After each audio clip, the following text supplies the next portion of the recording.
안녕하십니까? 소쿨극장의 재미있고도 기이한 옛날 이야기 코너입니다. 오늘은 조강지처의 머리채를 잘라 판 돈으로 과거 시험을 보러 간 가난한 선비의 이야기입니다. 구독과 좋아요, 그리고 알람 설정 부탁드립니다. 재미있고도 좋은 글로 보답하겠습니다. 옛날에는 선비들이 벼슬길에 오르려면 한양에서 치르는 대과에 합격해야만 했다. 몇 년마다 한 번씩 대과를 치르는데 뽑는 사람은 적고 시험을 보려는 사람은 수도 없이 많아서 대과급제라는 게 말처럼 쉬운 일이 아니었다. 평생 쉬지 않고 과거 시험 공부를 하고서도 끝내 급제하지 못하는 사람이 수두룩했다.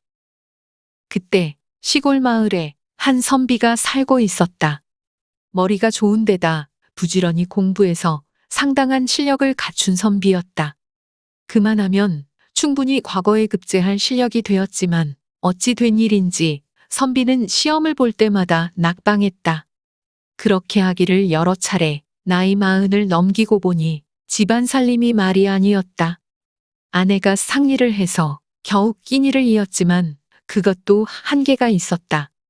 어느덧 다시 대과가 다가왔다.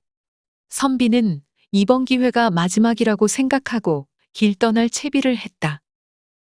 집안에 돈이라고는 씨가 말라서 보고 죽으려고 해도 없는지라 아내가 3단 같은 머리채를 뚝 잘라다가 장에 팔아서는 노잣돈을 마련해 주었다.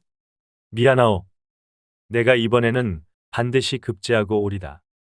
부디 잘 다녀오세요. 선비는 마음을 단단히 다잡으며 한양을 향해 떠났다. 이번에 다시 과거 시험에 떨어지면 아예 살아서 돌아오지 않겠다고 굳게 마음을 먹었다.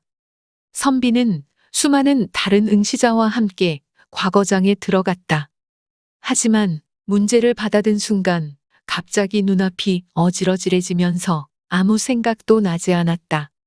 겨우 정신을 차려서 답안을 써내기는 했지만 평소 가지고 있는 실력에 반도 발휘하지 못하고 말았다.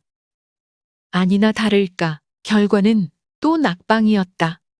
또 낙방했으니 이제 무슨 낯으로 아내를 볼고. 날이 저물자 선비는 조용히 남산을 향해서 걸어가기 시작했다.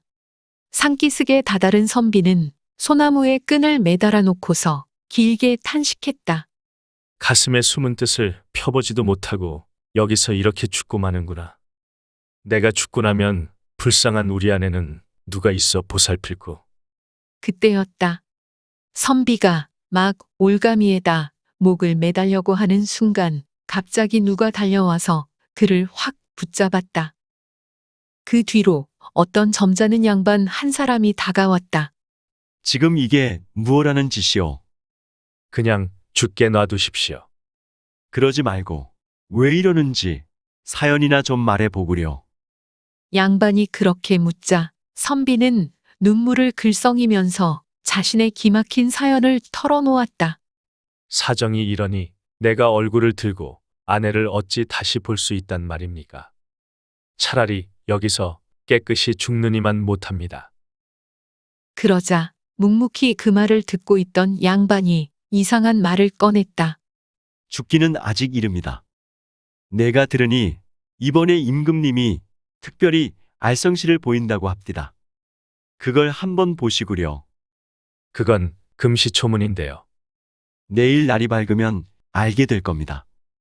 그런데 아마 그 시험의 답이 설계연이라지요. 아무튼 내일 꼭 시험을 보시구려. 장원급제에서 부인의 은혜를 갚아야죠. 양반은 그렇게 말하고는 선비의 목숨을 구한 시종과 함께 사라져 버렸다. 이 양반이 누군가 하면 조선 제19대 임금 숙종이었다. 숙종은 백성들 사는 모습을 직접 살피기를 좋아해서 평상복을 입고 궁궐을 나와 세상 돌아다니기를 잘했다. 그날도 시종 한 사람을 데리고 이리저리 다니다가 선비의 행색을 수상하게 여겨 뒤따라왔던 터였다. 다음 날 날이 밝자 과연 뜻하지 않은 방문이 나붙었다. 대왕께서 이번 과거에 아깝게 낙방한 인재들에게 다시 한번 기회를 주기 위해서 알성씨를 보이신다고 하니 경양의 선비들은 많이 참여하시오. 소식을 들은 선비들이 한 사람 두 사람 과거 시험장으로 모여들기 시작했다. 전날 목을 매달아 죽으려고 했던 선비도 신기하게 여기면서 시험장으로 들어갔다. 선비들이 순번에 맞추어 한 명씩 어전으로 들어가서 임금이 직접 내리는 시험을 치렀다. 다들 기대를 품은 표정으로 들어갔으나 나올 때는 모두 얼굴이 딱딱하게 굳어 있었다. 도저히 답을 알 수 없는 문제라고들 혀를 내둘렀다. 선비는 마음속으로 솔개연 소리를 외면서 순서를 기다렸다. 그리고 마침내 차례가 되어 안으로 들어갔다. 이게 무슨 글자인지 맞춰보아라. 고개를 들어 임금을 바라본 선비는 그만 깜짝 놀랐다. 어제 남산기슭에서 만났던 양반이 용상에 앉아 있었기 때문이다. 그 순간 그는 임금이 오직 자기 목숨 하나를 구하기 위해서 이 시험을 베풀었다는 사실도 깨달았다. 임금이 내보인 종이에는 낯선 글자가 하나 씌어 있었다. 한자를 한 개 써놓았는데 근래에 아무도 쓰지 않는 옛날식 글자체로 써놓은지라 아무도 알 턱이 없었다. 하지만 선비는 달랐다. 전날 저녁에 벌써 답을 들었으니 말이다. 선비는 회심의 미소를 지으면서 솔개 연을 말하려고 했다. 그런데 이게 웬일인가? 갑자기 머리가 꽉 막히면서 솔개란 말이 떠오르지를 않았다. 망할 놈의 울렁병이 도진 것이었다. 그게 연. 무슨 연이란 말이냐? 그게 임금이 불어 시간을 주었지만 한 번 막힌 머리가 열리지를 않았다. 하늘을 뱅뱅 도는 새라는 생각은 나는데 솔개라는 말은 죽어도 생각이 나지를 않았다. 자, 빨리 말해라. 그게 뱅뱅. 그러다가 그냥 이렇게 대답하고 말았다. 뱅뱅이 연입니다. 그러자 임금이 혀를 쯧쯧쯧 차면서 말했다. 에이, 안 되겠다. 낙방. 선비는 보기 좋게 낙방하고서 머리를 쥐어뜯으며 밖으로 나왔다. 그런데 그 순간 갑자기 머리가 확 돌리며 솔개란 말이 딱 떠오르는 것이었다. 하지만 이미 늦은 뒤였다. 다음 사람이 불려 들어가고 있었다. 그 순간 무슨 생각을 했는지 불려 들어가는 사람을 붙들었다. 보시오. 들어가시거든 솔개연이라고 대답하시오. 그게 답입니다. 나는 갑자기 솔개란 말이 생각 안 나서 뱅뱅이 연이라고 했지 뭐요. 당신이라도 합격하시구려. 그러자 그 사람이 선비를 한번 쓱 쳐다보더니 안으로 들어갔다. 자, 이게 무슨 글자인고? 임금이 글자를 내밀자 시험 보러 들어간 사람이 임금님께 되물었다. 한양말 시골말 가운데 어느 말로 대답하오리까? 임금이 말했다. 한양말도 있고 시골말도 있단 말이냐? 그럼 둘 다 말해봐라. 예.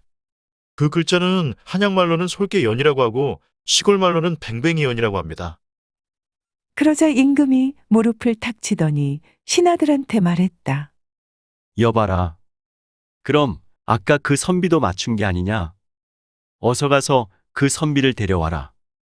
어제 하려던 일을 마저 끝내 이 세상을 영원히 하직하려고 막 남산을 향해 출발하고 있던 시골 선비가 영문도 모르고 임금 앞으로 이끌려 들어갔다. 이번 시험에는 그대들 둘이 공동으로 급제하였다. 앞으로 짐을 잘 보필하도록 하라. 두 선비는 벼슬길에 나아가 훗날 나라의 동량이 되었을 뿐 아니라 무너져가는 집안도 일으켰다. 머리채를 잘라 팔아서는 남편에게 노잣돈을 마련해 주었던 조강지처가 대갓집 안주인이 되었음은 물론이다. 들어주셔서 고맙습니다. 참고 문헌 및 자료 출처 소개 올리겠습니다.